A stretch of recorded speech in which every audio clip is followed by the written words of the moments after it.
Hello guys, कैसे हो आप सभी लोग। आशा करता हूँ बढ़िया होगे। आप सभी का स्वागत है हमारे channel twin flame channel message में। तो जिस किसी ने अभी सब्सक्राइब नहीं किया, चैनल को कर लीजिए सब्सक्राइब और बेल को ऑल पे लगा दो ना, ताकि कोई भी नोटिफिकेशन मिस ना हो। सो गाइस, आज की करंट एनर्जी डीएम और डीएफ की। डीएफ अभी इस समय पे काफ़ी ज़्यादा अपने आप को बिजी रखने की कोशिश कर रही हैं, नोइंगली और अननोइंगली, बिकॉज यहाँ पे वो अपने फ्यूचर को, मनी स्टेट को और अपने आने वाले कल को, अपने गोल्स को, अपने सक्सेस को संभालने की कोशिश कर रही हैं, ताकि आने वाले वक्त में कभी भी उन पर कोई भी परेशानी ना आए। यहाँ पे डीएफ चाहे तो नोइंगली कह लीजिए, चाहे अननोइंगली, अपने डीएम को एनर्जी सेंड नहीं कर पा रही हैं कुछ कंडीशंस की वजह से, बिजी रहने की वजह से। जब आपकी सिचुएशन इस तरीके से बनी कि आपके डीएम तक आपकी एनर्जी नहीं पहुंची, तो डिफरेंट एनर्जीज डिफरेंट वे में निकल के आई। सबसे पहले एनर्जी निकल के आई कि अब डीएम पिक कर पा रहे हैं एनर्जी को कि आप और जो उनके कार्मिक्स हैं कितनी प्योरिटी है दोनों के बीच में।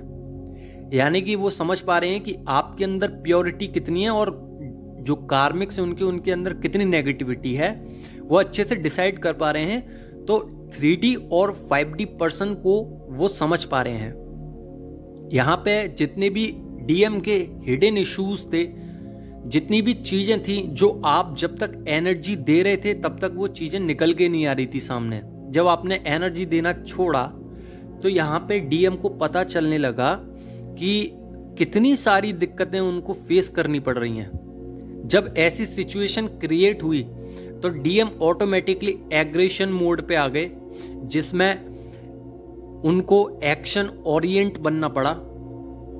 जब एक्शन ओरिएंटेड बन गए तो वो जो सिचुएशन थी सारी हील होती चली गई, फेस करना पड़ा। इन सब के बीच में काफ़ी ज़्यादा उनको दिक्कत आई, काफ़ी सारी चीज़ों की परेशानी उनको फेस करनी पड़ी, जिस वजह से वो अभी अलोन हैं, काफ़ी ज़्यादा दुखी हैं और सैड एनर्जीज में टोटली पहुंच चुके हैं। क्योंकि उनको पता चलता जा रहा है जैसे जैसे कि लोग कैसे हैं, एनर्जीज कैसी हैं, डिवाइन कितने प्योर हैं, डीएफ कितनी प्योर हैं, और मैं इनसे ही दूर जा रहा था या जा रही थी। वहाँ से एक्शन ओरिएंटेड बने, यानी कि कार्मिक्स और नेगेटिव लोगों को छोड़कर पॉजिटिविटी की तरफ जाना चाहते हैं, हीलिंग करना चाहते हैं, लाइफ को चेंज करना चाहते हैं, करियर पे फोकस कर रहे हैं, अपनी डीएफ पे फोकस कर रहे हैं। चाहे भले ही वो आ ना रहे हों, चाहे उनका थ्रॉट चक्र थोड़ा सा अनएक्टिव हो, या फिर कह सकते हैं कि वो आकर भी चाहकर भी नहीं आ पा रहे हैं। तो यहाँ पे डीएम अभी रिजल्ट्स का वेट कर रहे हैं कि कब ऐसी सिचुएशन बने कि डीएफ और मैं दोनों ही एक जगह पर मिल जाएं अचानक से, या डीएफ ही कहीं अपनी क्रेविंग के साथ मेरे पे मैसेजेस कर दें। इस तरीके से उनके विचार चल रहे हैं। तो मैं बात कर लूं, यहाँ पे वो डर भी रहे हैं। देखिए, आपकी एनर्जी बहुत ज़्यादा हाई है, उनसे तो कहीं ज़्यादा हाई है। और जब वो आपके ऑरा के पास आते हैं ना, इन फिजिकल वे, जब वो आपके पास आने की कोशिश भी करते हैं तो इतने ज़्यादा एनर्जेटिक हो जाते हैं और इतना ज़्यादा घबरा जाते हैं, क्योंकि वो अपनी एनर्जी को एब्जॉर्ब नहीं कर सकते। वो उनकी कंडीशन नहीं है अभी एब्जॉर्ब करने की। तो आपने ध्यान भी दिया होगा कि जब डीएम आ जाते हैं आपके सामने अचानक से, तो आपको घबराहट महसूस होने लगती है, अचानक से आपको पसीने आने लगते हैं, बीपी हाई हो जाता है, वाइब्रेट होने लगती है बॉडी, और आसपास का नज़ारा आप लोगों ने देखा होगा तो एकदम पॉजिटिव हो जाता है। तो ये जब ही होता है जब डीएम खुद से घबराए हुए होते हैं, बिकॉज आप दोनों की एनर्जी मिलके एक हो जाती है। और आप लोग डिवाइन सोल हो तो डिवाइन में तो एनर्जी ऑटोमेटिकली होती है। तो जब ये सोल एक हो जाती हैं तो वहाँ के आसपास के लोगों को बहुत अच्छा फील होता है, हील हो जाते हैं वो लोग। भले ही आपको बताएं ना, आपने देखा होगा अक्सर डीएफ जितनी भी हैं कि आपके आसपास जितने भी नेगेटिव पर्सन हैं जो आपका बुरा नहीं बिगाड़ते, बुरा नहीं करते, बट वो उनकी एनर्जी थोड़ी नेगेटिव है, वो आपके पास आने से बहुत ज़्यादा हील हो जाते हैं। तो ये आपकी एनर्जी का प्रभाव ही इतना है कि डीएम खुद नहीं झेल सकते हो इस एनर्जीज को। तो यहाँ पे थोड़ी स्मॉल मैनिफेस्टेशंस चल रही हैं, हार्ड वर्क कर रहे हैं, रिजल्ट्स की तैयारी कर रहे हैं कि किसी भी तरीके से मैं अपनी सक्सेस पालूं, फिर उसके बाद कहीं ना कहीं मैं डीएफ को प्रपोज करूंगा या ऐसे तरीके से मैं उनको अप्रोच करूंगा कि डीएफ मान ही जाए। हालांकि उनको डर भी है कि रिजेक्ट ना हो जाऊं, या वो डीएफ जो भी हैं, आप जेंडर हो या फीमेल हो, आप लोग कहीं उनको मना ना कर दो, नेग्लेक्ट ना कर दो, हमेशा के लिए ब्लॉक ना कर दो, आने वाली जितने भी दिन है वो कैसे जिएंगे उस थिंकिंग में है। तो जहां तक है आपकी एनर्जी इमर्ज हो रही है और क्लिनजिंग चल रही है, यहाँ पे क्लिनजिंग के बाद ही रीयूनियन होने के चांसेस बहुत ज़्यादा हैं। ये मैं पहले भी बता चुका हूँ कि जैसे ही आपकी क्लिनजिंग हो जाएगी आपके रीयूनियन आपके और नज़दीक आ जाएंगे। तो जितना हो सकता है क्लिनजिंग कीजिए, नहीं कर रहे हो चुकी है तो अपना प्रोटेक्शन लीजिए, ऑरा लॉक कीजिए, ऑरा क्लीन कीजिए, चक्रा एनर्जीज को बढ़ाइए और देखना आप लोगों की लाइफ में मिरेकल्स भी होंगे अगर आप ये सब करते हो तो।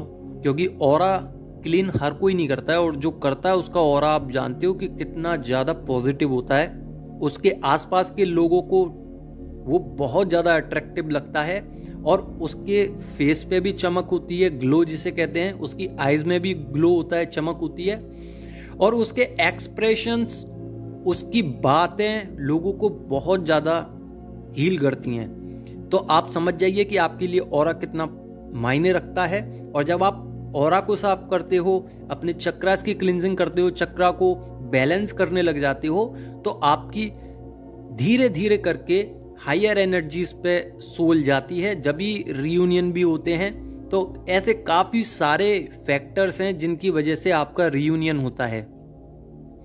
ये सब करने की बात भी नहीं हो रहा है तो आप टेंशन मत लीजिए। मैंने ऐसा कभी नहीं कहा है कि कभी नहीं होगा रीयूनियन। बेसिकली ये रीयूनियन की जर्नी है ही नहीं, बट आप इतना काम करते हो तो आपको रिजल्ट्स भी चाहिए, इसलिए डिवाइन दे देते हैं। But some kind of cases कुछ ऐसा भी हो जाता है कि जिसमें आप पूरी जिंदगी मेहनत करते हो और आपको कुछ भी नहीं मिलता, बिकॉज यहाँ पे सरेंडर सिचुएशन आप क्रिएट नहीं कर पाते हो डिवाइन के सामने। आप चीट करते रहते हो डिवाइन को। यहाँ पे सरेंडर करना है आपको, तभी मिरेकल्स आपको दिखने लगेंगे। आप में से काफी सारी डीएफ हैं जो कम्युनिकेशन में जो जितने भी स्किल्स हैं उसमें अच्छे हो चुके हो, डेवलप्ड हो चुके हैं। आप किसी के सामने घबरा नहीं रहे, रियलाइजेशन आपको हाल हो जाता है और इंट्यूशंस पावर बहुत हाई है। थर्ड आई चक्रा, आपको कोई भी चीज सीखने में बहुत आसानी हो रही है इस वक्त। यहाँ पे रोमांटिक आपको फीलिंग आ सकती है डीएम की तरफ से, लविंग प्रॉपर वे में वो आपको प्यार कर रहे हैं। जिस भी तरीके से आपको फील होता हो, फील जरूर हो रहा होगा, बिकॉज यहाँ पे आपको वाइब्रेशंस भी क्रिएट हो रही होंगी। तो ये एक इंडिकेशन है कि डीएम बहुत ज्यादा रोमांटिक हो रहे हैं। सरेंडर करिए डिवाइन को, अपनी एनर्जीज को सरेंडर कीजिए। अगर नेगेटिव जा रही है तो कीजिए, पॉजिटिव जा रही है तो कीजिए, डिवाइन मैस्कुलाइन के पास जा रही है तो कीजिए। यहाँ पे डीएफ ग्रोथ की ओर है, चलते रहिए ऐसी, ताकि आपकी जो जितनी भी स्पिरिचुअल जर्नी है वो कंप्लीट हो, एक इम्पैक्ट आए। यानी कि इम्पैक्ट इस तरीके से ट्विन फ्लेम जर्नी में आए कि आपका कनेक्शन डिवाइन के साथ ही रहे। और जहां तक हो 12-12 पोर्टल में एनर्जेटिक रहने की कोशिश करिए, क्योंकि ये एनर्जेटिक गेटवे है, ये पोर्टल ही एनर्जेटिक है, बिकॉज इसकी खुद की एनर्जी है ही नहीं। ये 11-11 पोर्टल की एनर्जीज को सबमिट कर देता है। प्लस नेगेटिविटी तो आती है, बट आप अगर बिलीव करते हो, आप चाहते हो कि मैं ट्विन फ्लेम जर्नी में कहीं पे भी डिस्टर्ब ना हूं, तो आपको फिर रिलेशनशिप में अपनी एनर्जीज में रहने का मौका भी देता है, अबेंडेंस देता है, पॉजिटिव आउटकम्स देता है। बिकॉज यहाँ पे आपके लिए जो 12 पोर्टल है वो फ्यूचर डिसाइड करता है कि आप सक्सेसफुल और अपनी लाइफ में सेफ रहोगे, ग्रो करोगे। बट ये एक चीज से ही हो सकता है, वो है मेहनत। जब तक आप मेहनत ही नहीं करोगे तब तक आपको रिजल्ट्स मिलेंगे ही नहीं। तो जितना भी वक्त आप जाया कर रहे हो अपनी एनर्जीज बढ़ाने में करिए, अपने स्किल्स पे कीजिए, अपनी क्रिएटिव साइड पे कीजिए, अपने सोल वर्क पे कीजिए, मनी कमाने में करिए, करियर पे ध्यान दीजिए, रिलेशनशिप पे अभी मत दीजिए, बिकॉज यहाँ पे पॉजिटिव आउटकम्स जब ही निकलेंगे, अबेंडेंस जब ही आएगा लाइफ में, जब आप न्यू बिगनिंग्स के चांसेस को फेस करोगे, आप अपने ओल्ड जोन में से निकलोगे, अपनी कैटेगरी चुनोगे, यहाँ पे आप बार बार अपने यंग यांग को संभालते रहोगे, तभी आपको लगेगा कि हाँ अब मेरी लाइफ थोड़ी हार्ड वर्किंग है, मेरे को इसके आउटकम्स दिख रहे हैं। भले ही थोड़ा भी कर रहे हो ना और पूरी लगन के साथ कर रहे हो तो आपको आउटकम्स इससे भी दुगना मिलेगा, क्योंकि ये पोर्टल आपको सक्सेसफुल बना के ही जाएगा। यहाँ पे कर्मा क्लींजिंग भी हो रही है, तो ध्यान रखना कि आप किसी की बिचिंग ना करो, यानी कि आप करते हैं ना गॉसिप्स कि ये ऐसा है ये वैसा है, तो यहाँ पे कर्मा मत लेना, बिकॉज आप क्लीन करने के लिए बारी आई है अब। तो जब तक क्लीन हो रहे हैं आप कर्मा क्रिएट मत कीजिए, अपने अलावा किसी की बात मत कीजिए किसी से भी, यानी कि आपके दिल में जो भी है ट्रस्ट इश्यूज हो रहे हैं किसी से, या डिवाइन से हैं, या फाइट हो रही है कार्मिक से, उन सबको रिलीज कीजिए। जितने भी कार्मिक्स हैं उनको रिलीज कीजिए अपने मन में से।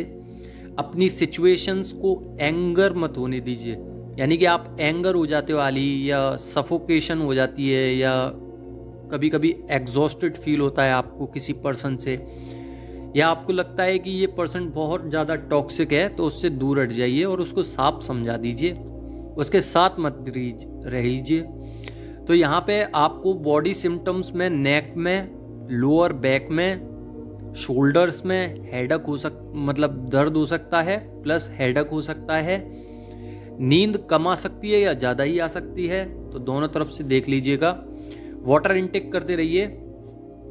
यहाँ पे डीपर साइड में अलाइनमेंट की कोशिश कीजिए कि आप एक अलाइनमेंट में आ जाएं डिवाइन के साथ। यहाँ पे इन्वॉल्व होना पड़ेगा हाईएस्ट सेल्फ में, यानी कि आपकी डीप कोर में से जब क्लींजिंग होगी तो आपको हाईएस्ट पोस्ट दी जाएगी एनर्जी की, वहां पे आपको रीयूनियन के लिए आगे बढ़ाया जाएगा, मिरर एनर्जीज क्रिएट होंगी, उस समय पे आपको घबराना नहीं है।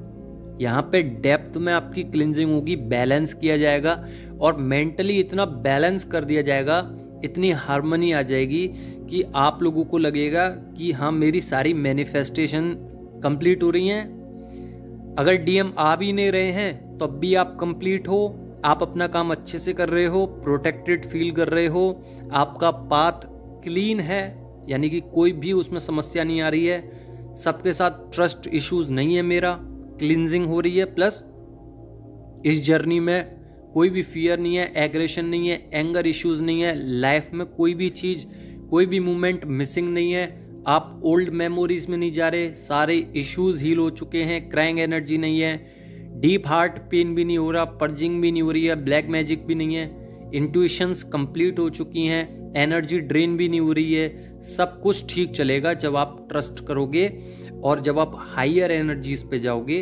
अपने इनर पे काम कीजिए जितना हो सकता है और काम करते ही रहिए। कुल मिला के ये है, हेल्थ इश्यूज भी हो सकते हैं इंटरनल साइड पर, तो देख लीजिएगा कि कहाँ पे इशू हो रहा है। अगर इशू हो रहा है तो दिखाइए डॉक्टर को, बिकॉज यहाँ पे आपको इंटरनल साइड पर भी दिक्कत हो सकती है।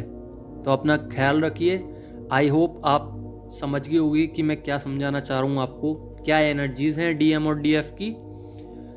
तो यही थी आज की एनर्जीज, बाकी का धन्यवाद। और जो डिवाइन टेस्ट चल रहे हैं, मैं आशा करता हूँ कि आप सभी उस डिवाइन टेस्ट में अपना हार्ड वर्किंग करें और क्लियरिटी के साथ करें कि आपको क्या चाहिए। कोई भी इशू क्रिएट मत कीजिए, आप सक्सेस जरूर होगे। आप सारी चीज़ों को फेस करके ही आगे बढ़े हो, आगे भी बढ़ते रहिए। शैडो वर्क पे भी ध्यान दीजिए।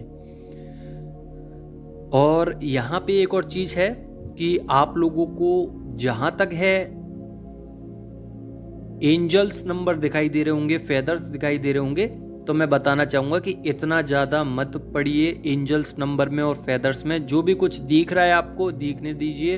अगर कुछ ज़्यादा इंडिकेट होता है तो उसका गूगल कीजिए, what is the meaning of 111, 999, 888 और समझ जाइए। इतना घुसना नहीं है डीप साइड पर, जितना दिख रहा है उतना ही लीजिए, बाकी का जाने दीजिए। धन्यवाद।